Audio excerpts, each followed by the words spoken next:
Karon ako mong iuban na tilawan ning first and original toasted siopaw diri sa atong dakbayan sa Surigao. Tungod lagi ani mga post sa Facebook unya, ma-curious man pod lagi tag unsay lasa ani. Mao nang dili jud ta mosugot man dili na to matilawan. Hantod jud sa nagdrive kog motor nagkaon-kaon gahapon ko dira kay perti man ang lamia. Mao nang kinahanglan matilawan pod jud ninyo kay para dili mo malugi. Kaya ang ilang toasted siopaw lami kayo ipare sa kape. First time pa jud nako nakatilaw ani kay tungod kay sila ang first and original toasted breedan diri sa Surigao. Mauna ngayon na magdugay-dugay, tilawin na ninyo. Tripping sa turo mga kadyam, uban na po ko aning atong trip kay sureball na po ko na food trip na po ni. So dito karon sa Richlom no, inignaog pa lang ganin ninyo dira sa may gawas na namoy makitaan na tarpaulin na original and yummy toasted bread, banana loaf and muffin. O nya dalira po kayo ninyo makitaan kay nara sila ga display sa gawas na nakabutang na presyo 18 og 15. Kanipod na post ang mo nakitaan sa Facebook, mao nang nainganyo mi ba? Kisa man po dili mainganyo anang lamia man po ng iyang singsing ha. Sa singsing day nainganyo no. Unya mao dayon tong nagpalit dayon ko dira, wala na jud po ko nagdugay-dugay unya naa po ko mga kasabay dira. Ang istorya man gud ani ni undang kuno sila kadali unya ning balik ra pod kinay nakabutang sa babaw. Sa mga wala katuod dira na sa may atbang sa vintage tapad rahayo unya highway Jollibee unya mao na po dayon ni. Timing po jud kaayo ang pagpalit na mo diri ba kay na po jud mi tuyo sa Richlom na lain. Lain na katuyuan ba dili kay lain na intensyon. Naapod kibali mi paliton na iba. Basta katong pang angel ni Zion da.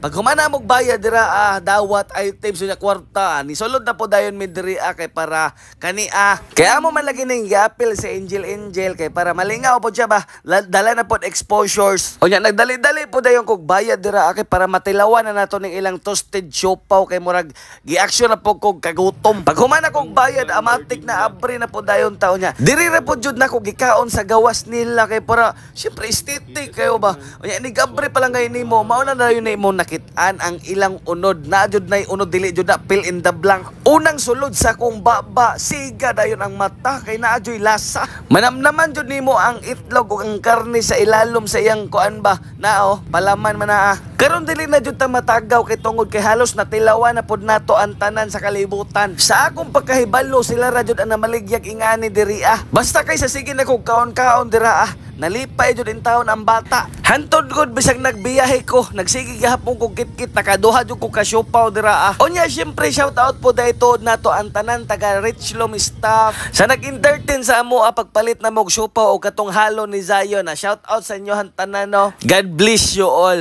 Onya syempre si Ate Ira na po dayon ang magkaon pag abot na mo diri sa balay. Onya mao jud na siya unod guys, dili wa joy kabaguhan walay siopaw na blanco. Puro jud na sinukod, pare-pareho ra jud nagpalaman. Kani si Ate Ira ninyo, pilian man jud kayo ning pagkaon, pero ning kaon man jud siya ni lantawa ra gud na yang reaction.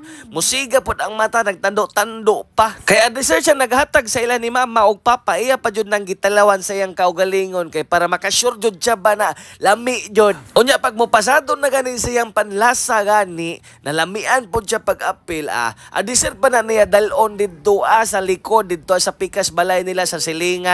Kay sila mama nanilingan kay presko kuno diri Unya ang una po dayon patilawan ni Ate Ira ninyo, si mama mao na nagkuha pod na siya dayon. Unya nakahisgot man pod gud si mama sa mo kato nangaon mi na nalagi kunoy toasted siopaw sa una pa na time pero dili siya sure kung asa to dapit sila nakapalit. Unya karon na confirm na jud nato na didto day na mapalit sa Richlom. Paniid nako Richlom ba murag makinahanglan na jud mong magpalit og shop na kanang naay mga bangko kay para maplastar ang mga mangan anay ba nya. Dugangan pagud ninyog mga drinks kay daog na jud ba kay lami manggod kayo, imposible jud ba na walay mo ransak diraan ng mga kapipul-pipulan. Ultimo si Papa nagsalita na lami yami malagi kuno. Bye bye, love you guys.